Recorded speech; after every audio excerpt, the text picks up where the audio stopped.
La semaine politique à Washington commence par une escalade furieuse et à fort enjeu entre les États-Unis et l'Inde. Dans une série de publications matinales sur Truth Social, le président Trump vient de menacer d'imposer un embargo total et complet sur toutes les exportations de technologie vers l'Inde, accusant le Premier ministre Modi d'un coup de poignard dans le dos pour avoir suspendu toutes les négociations d'armes avec les États-Unis. À Wall Street, la réaction a été rapide. Les actions des principaux sous-traitants de la défense américains comme Lockheed Martin et Raytheon ont chuté dans les échanges avant l'ouverture du marché, et la roupie indienne s'est affaiblie alors que les marchés intègrent le risque d'un conflit économique à grande échelle. Pendant ce temps, à Pékin, un porte-parole du ministère des Affaires étrangères a annoncé qu'une session spéciale des ministres du commerce des BRICS se tiendrait la semaine prochaine à Shanghai pour approfondir la coopération économique, un signal clair et opportuniste à New Delhi et au monde. Pour comprendre l'ampleur de ce séisme qui secoue actuellement les fondations de la géopolitique mondiale, nous devons d'abord nous souvenir du passé récent. Il y a à peine quelques années, la relation entre les États-Unis et l'Inde était saluée comme le partenariat phare du XXIe siècle. Ce n'était pas que de la rhétorique. C'était un alignement stratégique concret, construit sur les fondations du dialogue de sécurité quadrilatéral, ou le Quad, un partenariat militaire qui comprenait également le Japon et l'Australie. Il était solidifié par d'importants accords d'armement, des exercices navals conjoints dans l'océan Indien et un objectif partagé, quoique tacite, le confinement de la Chine. C'était censé être l'âge d'or des relations américano-indiennes. Cet âge est maintenant révolu. Aujourd'hui, nous allons vous expliquer comment cette alliance cruciale a été brisée, menant à un pivot spectaculaire et en coulisses de l'Inde, s'éloignant de Washington pour se rapprocher de Pékin, un réalignement qui pourrait changer l'équilibre des pouvoirs en Asie pour toujours. Le déclencheur immédiat de cette crise a été, de manière prévisible, Donald Trump. En juillet, il a imposé un tarif punitif de 25% sur une large gamme de produits indiens. Les droits de douane ciblaient spécifiquement l'industrie textile florissante du Tamil Nadu et le secteur pharmaceutique vital d'Hyderabad, provoquant une chute immédiate de 30% des commandes et menaçant plus de 100 000 emplois, selon la Fédération des organisations d'exportation indiennes. Juste un mois plus tard, après que l'Inde a continué à poursuivre son propre intérêt national en achetant de l'énergie russe, il a frappé le pays avec un droit de douane supplémentaire de 25%. Cette décision a stupéfié New Delhi. Ce n'était pas seulement une décision de politique commerciale, c'était une punition. Selon des sources à New Delhi familières avec l'appel ultérieur entre les deux dirigeants, la conversation a été exceptionnellement tendue. Le président Trump aurait exigé de savoir pourquoi l'Inde prenait le parti des communistes et des Russes au lieu de celui de leurs amis. La réponse du Premier ministre Narendra Modi aurait été calme mais ferme. Il a déclaré que l'Inde est une nation souveraine de 1,4 milliard d'habitants, et non un État client, et que ses politiques économiques et de sécurité seraient déterminées à New Delhi, et non dictées par Washington. L'appel, a déclaré la source, s'est terminé brusquement. C'était le moment où le partenariat stratégique s'est véritablement fracturé. Pendant des années, l'Inde a marché sur une corde raide diplomatique, équilibrant soigneusement ses liens entre les puissances rivales de Pékin et de Washington. Mais les politiques imprévisibles, transactionnelles et finalement hostiles de Trump ont déchiré cet équilibre. Pour les décideurs indiens, il ne s'agissait pas seulement de droits de douane. Il s'agissait d'une peur plus profonde que les États-Unis ne soient plus un partenaire stratégique fiable. Un partenaire qui punit la défiance sans récompenser la loyauté n'est pas un partenaire du tout, c'est un fardeau. Cela a forcé un douloureux rééquilibrage à New Delhi, un retour aux racines historiques de la pensée stratégique de l'Inde. Pendant des décennies pendant la guerre froide, la politique étrangère de l'Inde a été définie par le non-alignement. Aujourd'hui, sous la bannière de l'autonomie stratégique, cette philosophie renaît. C'est la reconnaissance que dans un monde de puissances changeantes, le seul allié vraiment fiable est soi-même. Ainsi, l'Inde a commencé à pivoter. Le changement a commencé discrètement fin 2024.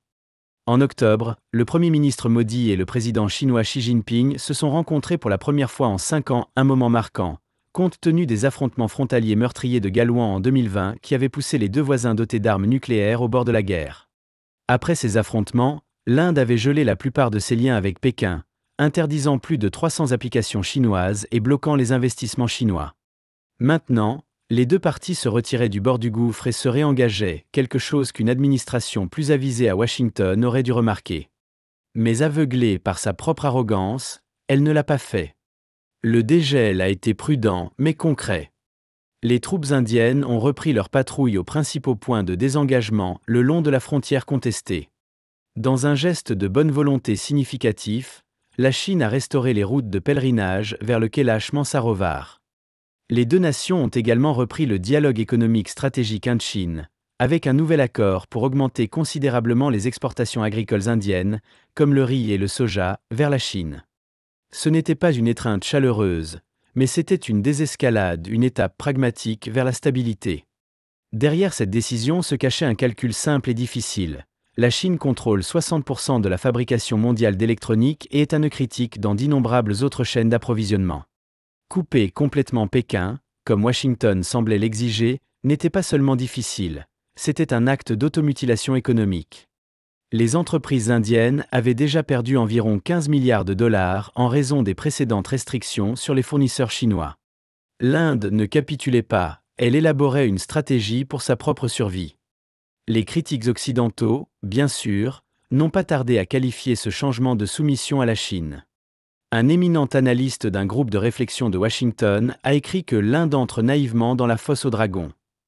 Mais cela manque fondamentalement l'essentiel. Ce n'est pas une capitulation, c'est du pragmatisme. C'est la reconnaissance que le monde n'est plus unipolaire.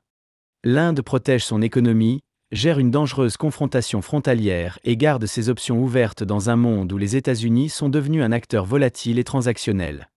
Et ce pivot ne se produit pas dans le vide. Il doit être vu à travers le prisme de l'alliance BRIC qui se renforce. À mesure que les États-Unis deviennent un partenaire moins fiable et plus punitif, la logique d'un bloc économique et politique non occidental devient de plus en plus convaincante pour New Delhi. L'Inde, avec la Chine, la Russie et d'autres membres, construit activement un système parallèle pour le commerce et la finance. Par exemple, les récents accords pétroliers entre l'Inde et la Russie ont été réglés non pas en dollars, mais via le système BRIC-Pay, un réseau qui permet des échanges directs entre les devises des pays membres, contournant complètement le réseau SWIFT. Les droits de douane de Trump ne poussent pas l'Inde à l'isolement. Ils la poussent plus profondément dans les bras d'un bloc rival qui travaille activement à saper l'ordre mondial dirigé par les États-Unis. C'est le grand dilemme auquel sont désormais confrontés tous les alliés de l'Amérique. De la Corée du Sud à l'Union européenne, les dirigeants observent de près le pivot de l'Inde. Eux aussi sont confrontés au même choix impossible. Comment maintenir une alliance stratégique avec une superpuissance qui est de plus en plus imprévisible et ouvertement hostile aux intérêts nationaux de ses partenaires ? Combien de temps pouvez-vous rester loyal à un dirigeant qui ne considère pas les alliances comme un engagement sacré, mais comme une transaction commerciale où l'on s'attend à ce que vous payiez pour la protection ? La décision de l'Inde est un signal discret au reste du monde qu'il existe peut-être une alternative. L'Inde est en train de redéfinir sa politique de longue date des autonomies stratégiques. Elle vise toujours à devenir la troisième économie mondiale, un objectif qui nécessite des capitaux, des technologies et des chaînes d'approvisionnement stables. Elle ne peut pas se permettre d'être prise dans le feu croisé entre deux grandes puissances, surtout lorsque l'une d'entre elles est si imprévisible. En se réengageant avec la Chine, l'Inde gagne du temps, gère ses risques et joue le jeu sur le long terme, restant ferme là où ça compte, cédant là où c'est moins coûteux, et ne perdant jamais de vue son propre intérêt national suprême. Ce à quoi nous assistons n'est rien de moins qu'une trahison, la trahison d'une alliance, de la confiance et de l'ordre de l'après-guerre froide. Mais la question la plus explosive est: qui trahit qui ? Washington va crier que l'Inde est le traître, abandonnant le monde libre au profit d'autocrates. Pourtant, depuis New Delhi et de nombreuses autres capitales du monde, la vision est très différente. Ils voient une Amérique qui a trahi son rôle de partenaire fiable, exigeant une loyauté absolue en échange de politiques transactionnelles, imprévisibles et souvent punitives. C'est le grand délitement.